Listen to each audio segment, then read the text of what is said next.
What's going on, everybody? I am Kevin Britton, host of the 12th Man at Arrowhead Drive. Be sure to tune in every Sunday and Wednesday for all your Chiefs content right here on Stadium Drive Sports. Hey, Sean, let the people know.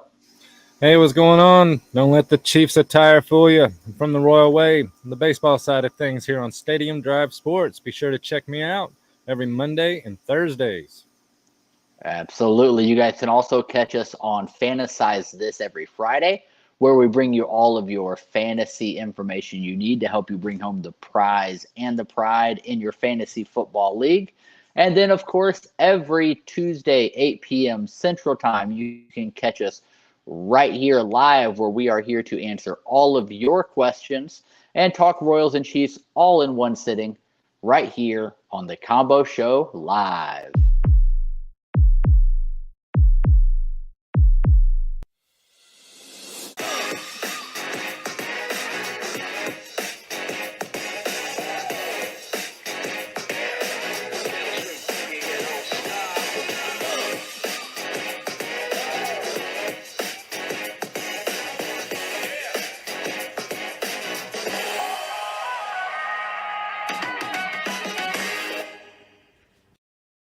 All right. Before we get going, guys, if you guys are new to the channel, if you haven't already, feel free to subscribe to the channel.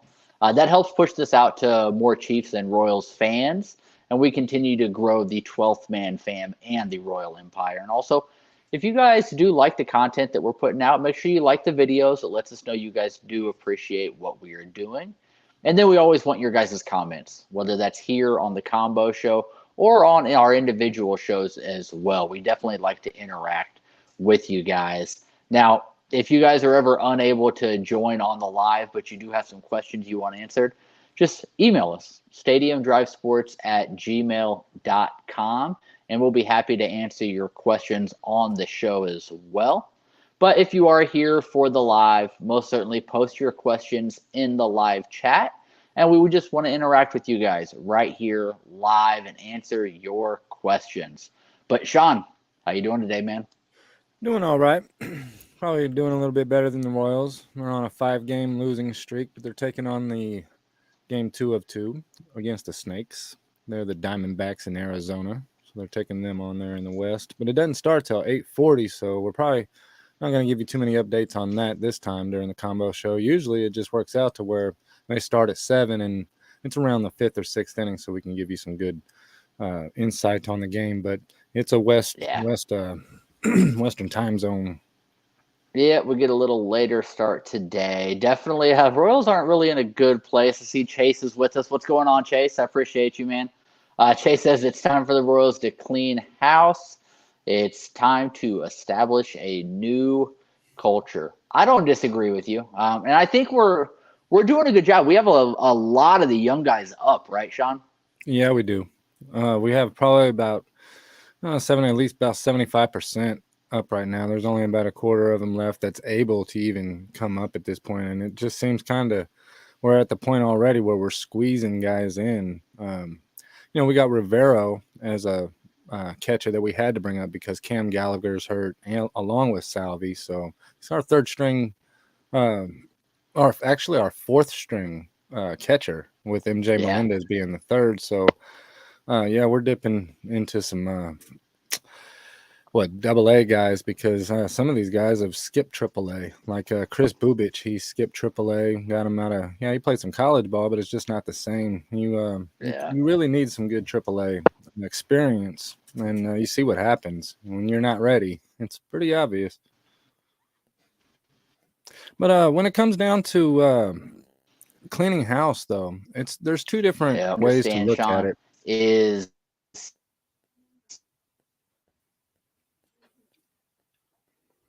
Oh, I believe you have frozen. The live finally caught up to us. I'm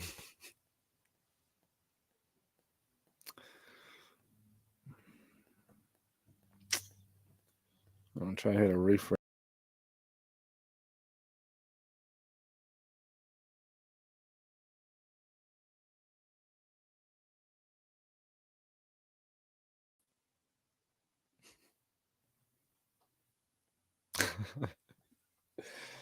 Hey, I wonder if it's still recording. I don't know. We got too much background noise anyway, so I don't know.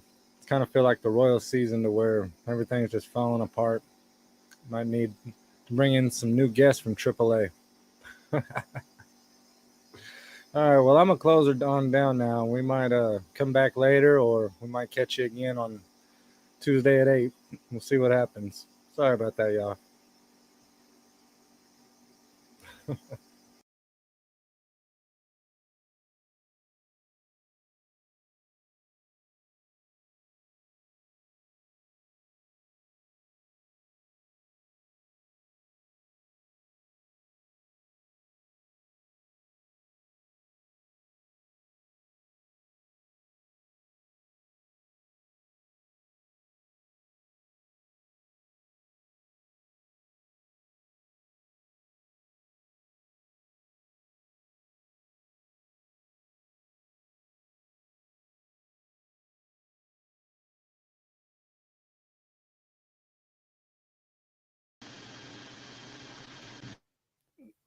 Hello.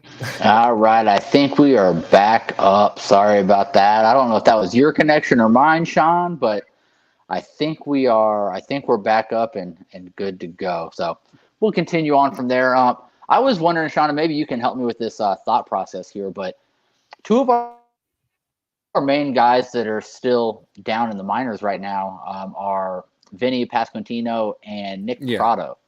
Right, those are like two of our top guys that are down.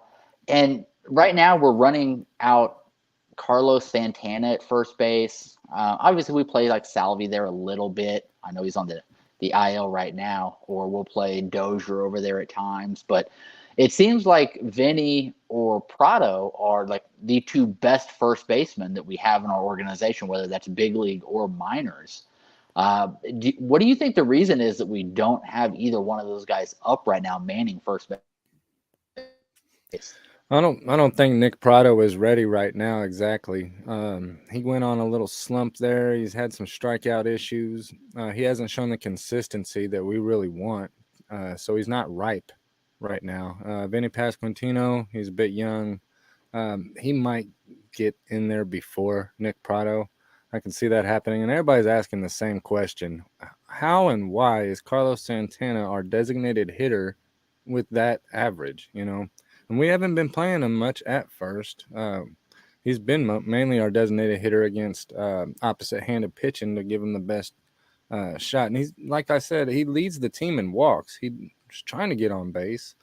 But, you know, and he's hit a home run recently, but he's got some work to do. So we'll have to see. But yeah, I wanted to play a little game with you, so to speak, Sean, kind of an exercise here.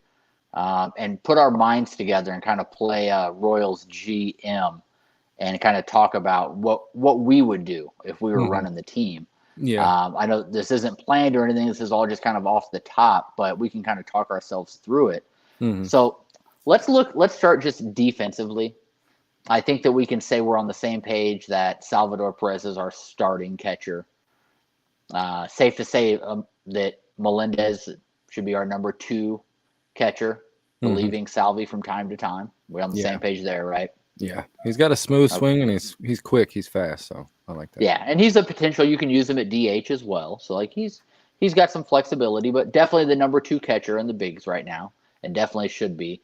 What about third base? Who do you think, if we were building a lineup out of everybody in our like minors and in the majors right now, who would you be putting at the starting third base spot? Keep in mind, shortstop, second base have to be filled too, but who would you put at third?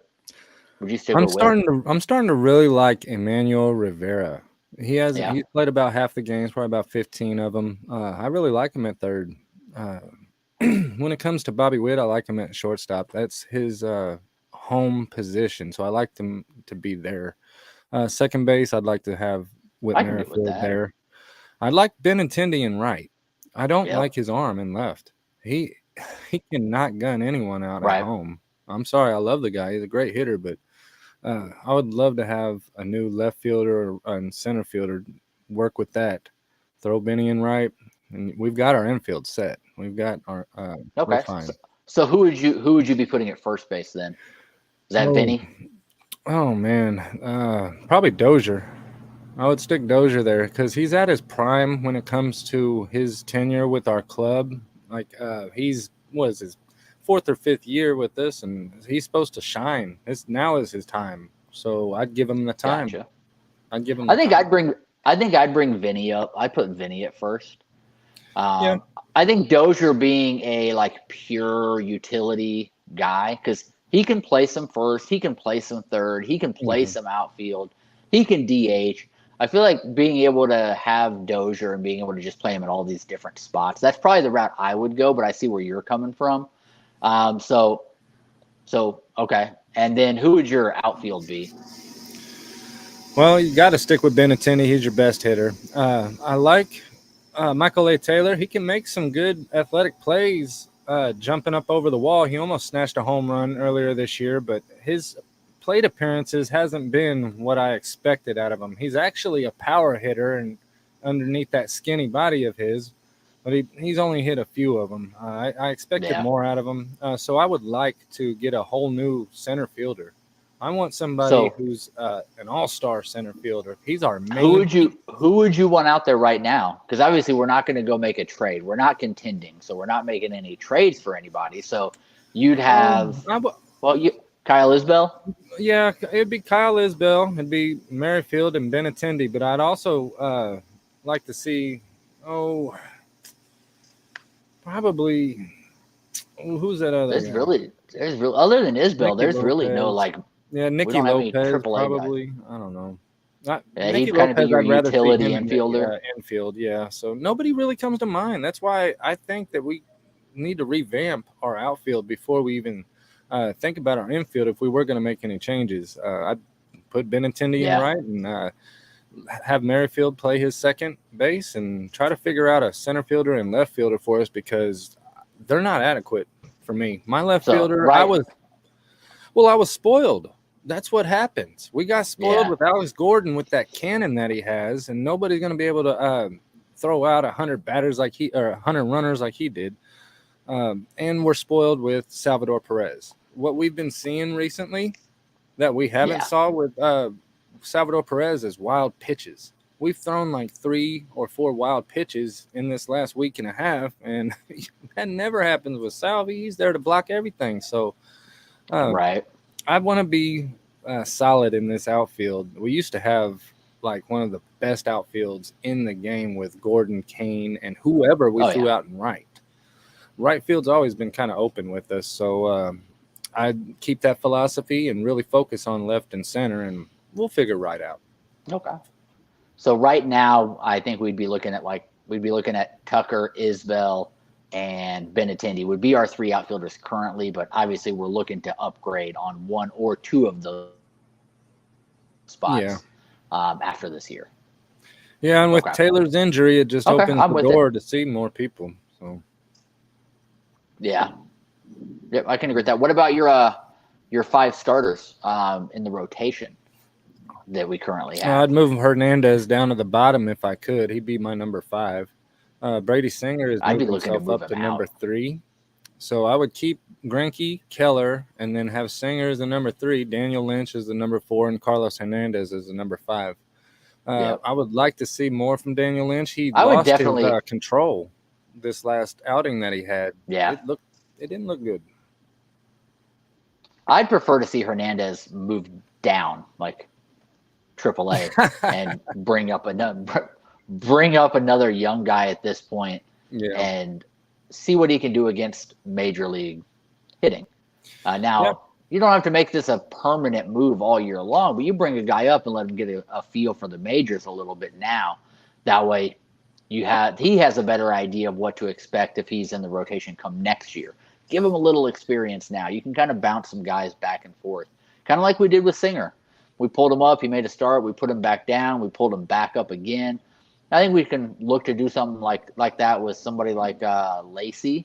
possibly. Just give him a little bit of time here and there. But we Yeah. definitely have the young guys, and we are doing a good job of getting them called up, getting them some playing time, with the exception of our first baseman. So we'll see if Yeah. they opt to make that move anytime in the future. And I'd also like to see more bullpen time from Joel Piamps and Greg Spire. Those two guys are really Yeah, doing great when it comes to relief pitching. So get them some more innings, feed them. agreed. Let's hop into some questions. We got some emails sent over to us with some questions. Again, if you guys want to email the show, it is stadiumdrivesports@gmail.com. Our first question came in from Marcus. Marcus says, seems like this is another lost season for the Royals. Will they bring up all the young guys they can and just let them play? Well, I think we've kind of touched on this, right? They have brought up a lot of the young guys, and they are letting them play. Yeah. So yeah, I think Marcus, I think they're right on pace with kind of what you're saying and what you're asking there. Next up, we have Holly. Holly says, "Is this the year that Hardman finally puts it all together and has a breakout year?" What do you think, Sean? Is this Hardman's breakout year? I look at it kind of like Dozier. You know, you're in that third, fourth year. That is your prime for your team. You can't expect to be on a team for 6, 7 years. You're lucky if you do. I mean, the NFL average is 4 years. So if you're on a team on your third, fourth year, shine. Yes, this is his year. And I do agree, Holly, that I would love to see him contest with these guys on who's going to get the ball more and receptions. A lot of people didn't like that during the playoffs when Hardman got upset, and he kind of let his frustrations there on the sideline. How do you feel about that, Kevin? Do you want that from your teammate? You got to love the enthusiasm, but it could put a thorn in the side of some of these other guys that want the ball just as much as you do.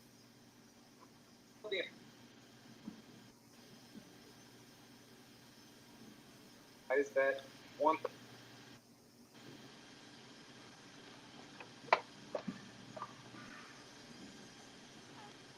Looks like I'm freezing up again, Sean. I think I'm having some connectivity issues. I'm not sure if you can hear me okay.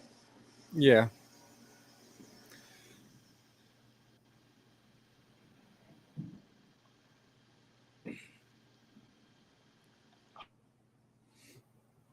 Yeah, there's going to be some competition. All these guys are number 2 receivers, pretty much. You don't have a number 1 anymore. We sent him to Miami, so they're all going to be competing for receptions. I don't know. How do you feel, guys?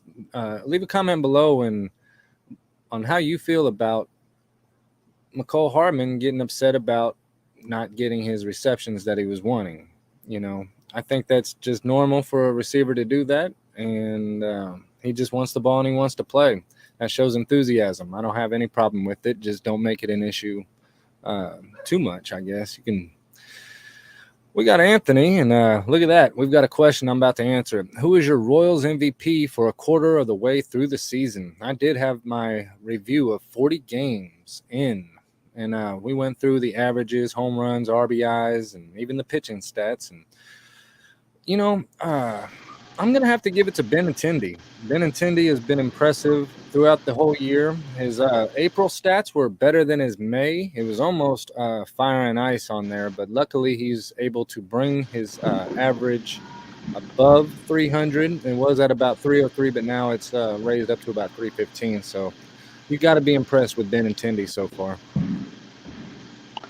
I agree. Hey, Sean, if I continue to have any issues here, I'll just continue to kind of man up on the questions and be able to get them on the screen for you to be able to continue on if I still have connection issues. All right. Sure. But I wanted to double back to Holly's question there, talking about Mecole. I don't think Mecole is going to have what I would consider a breakout season. He's been teetering around that like 700-yard mark. So I think for him to have a breakout season, he'd have to be over 1,000. I think he's going to be more still in that 700 to 800-yard range. So I think we'll see an uptick, but I don't think we'll see a full-on like breakout season from him there. Agreed. Yeah, there's a lot of competition. Yeah, exactly. Preston says, who do you think could be a surprise cut for the Chiefs this year? Surprise cut, Preston? I guess I don't know if it's necessarily a surprise at this point, but DeAndre Baker, he's a veteran. He's been on the team for a couple years. We opted to keep him around this year, but I think that there is a potential that we could see DeAndre Baker get cut from this team this year. And I think that for me, that's probably would be the biggest surprise that I actually see being like truly something that could be in the cards for this team. Sean, anybody else come to mind, or are you on the same page with Baker? My guess is probably not going with a 4 tight end scheme and cutting one of them and only going with 3, because I like all 4 of our tight ends. I see us going with 4, and it would surprise me if we drop Blake Bell or the other new guy that we got from Fortson. Yeah, Noah Gray. Gray. Yeah. All 3 of them are about in the same caliber right now. Who knows what their ceiling is? Yeah. We want to see Fortson get some time in. He might be our number 2 right now, isn't he? Or is he 3? He'd be number 3 right now if he's healthy, because Blake Bell being our blocking tight end, he's kind of naturally the number 2 because of what he does. But if we're talking from receiving threats, a healthy Fortson would be our number 2 as a receiving option at tight end. He is a big body. Sure. And yeah, we could potentially get rid of one of them. I'm with you on that. Let's see. We'll cut kind of short here tonight, guys. Connectivity issues. I don't want you guys to have to continue to deal with that. But with that being said, we did have one other question. This is an interesting one. So Craig says, he says, extend one of these guys, trade one of these guys, and cut one of these guys. Okay. And our options are Snead, Hardman, and Jones. Which one would you extend? Which one would you trade? Which one would you cut? Oh, I'll let you get this one first. I have to think about it for a second. I'm with you. Absolutely. So for me, Snead would be the one that I would extend. I think he plays a premier position. I think he wouldn't break the bank to extend him. So we haven't seen too much of Ronald Jones. I know my trade would be Jones. I think. I was going off Chris Jones on this. I'm assuming Chris Jones based on the other names being bigger names. Okay. Well, so I don't know, Craig, for sure who you meant, but I'm going to go with Chris Jones. I would trade Chris Jones. I would trade Chris Jones. I think you get the most bang for your buck, the biggest return with a Chris Jones trade. Granted, yes, he is the heart of the defense up front, but if I had to pick one, he would be my trade candidate. And then Hardman would be my cut candidate. I don't think you get a whole lot out of him for trade bait. And granted, he's fast, but beyond that, I think that out of these 3 guys, he's the most replaceable, just to flat out get rid of him and just replace him with somebody else. So Snead would be my extend, Hardman would be my cut, and Jones would be my trade. I'm going to have to agree. What do you think, Sean? I'm going to have to agree on that, just with that fact that you said with the trade value. But I wouldn't want to trade Chris Jones. So if I'm not going to trade him, I would extend Chris Jones. I would cut Cole Hardman, and I would trade Snead if I could, because Snead is still young and he's got a lot left in the tank, and he's building his name up to where he's like an all-star caliber player if he continues on the path that he is. So he could be tradable. Absolutely. I'm with you. Well, for the sake of you guys not having to continue to deal with us cutting out and connection issues, I'm going to say I appreciate you guys watching. Again, my name is Kevin Britton. I do host the 12th Man at Arrowhead Drive, bringing you all your Chiefs content every Sunday and every Wednesday right here on Stadium Drive Sports. Sean, one more time, let the people know. Hey, we're here for you on Stadium Drive Sports, baseball and football, plus fantasy football. So look into that. And don't forget Mondays and Thursdays, the Royal Way here on Stadium Drive Sports, hosted by me, Sean Barr. Absolutely. Appreciate you guys tuning in. It's been a pleasure. Been a blast. Until next time. All right, y'all.